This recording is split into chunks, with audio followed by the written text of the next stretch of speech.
Most of the relationships between sets can be represented by means of diagrams which are known as Venn diagrams. Venn diagrams are named after the English logician John Venn. This video discusses introductory concepts to the Venn diagrams.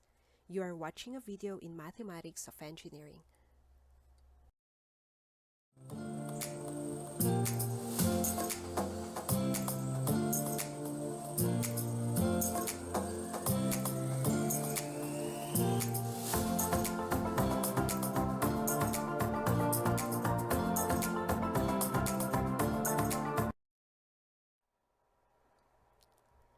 Venn and Euler diagrams are incredibly popular charts as they offer a simple way of depicting concepts of set theory.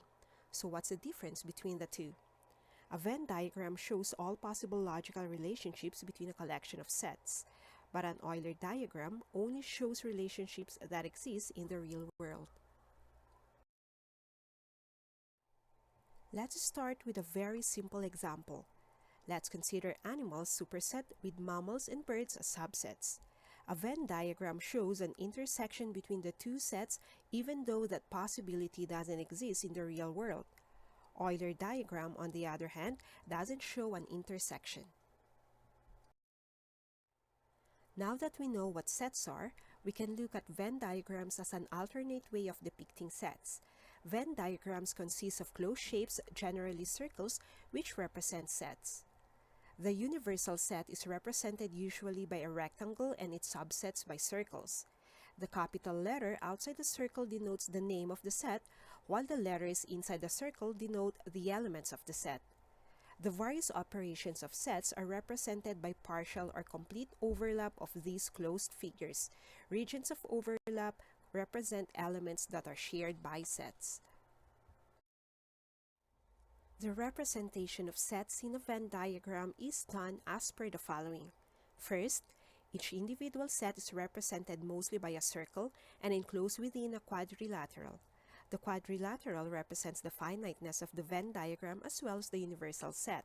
Second, labeling is done for each set with the set's name to indicate difference, and the respective constituting elements of each set are written within the circles.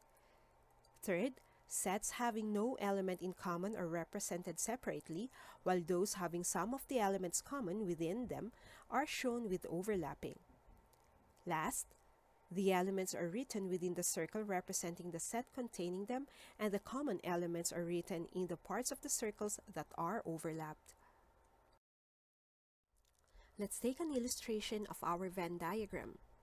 In the figure, our universal set would have the elements 1, 2, 3, 4, 5, 6, 7, and 8.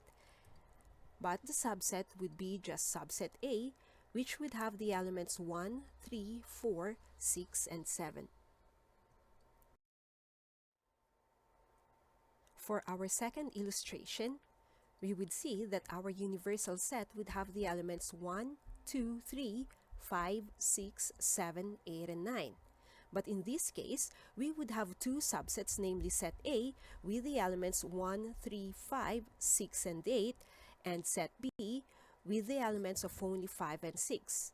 We can say that set B is also a subset of set A. The following figure is a representation of the Venn diagram. Here, each of the circles A, B, and C represents a set of elements. Set A has the elements A, D, E, and G. Set B has the elements B, D, G, and F. Set C has the elements E, G, F, and C. Both A and B have the elements D and G, and both sets B and C have the elements G and F.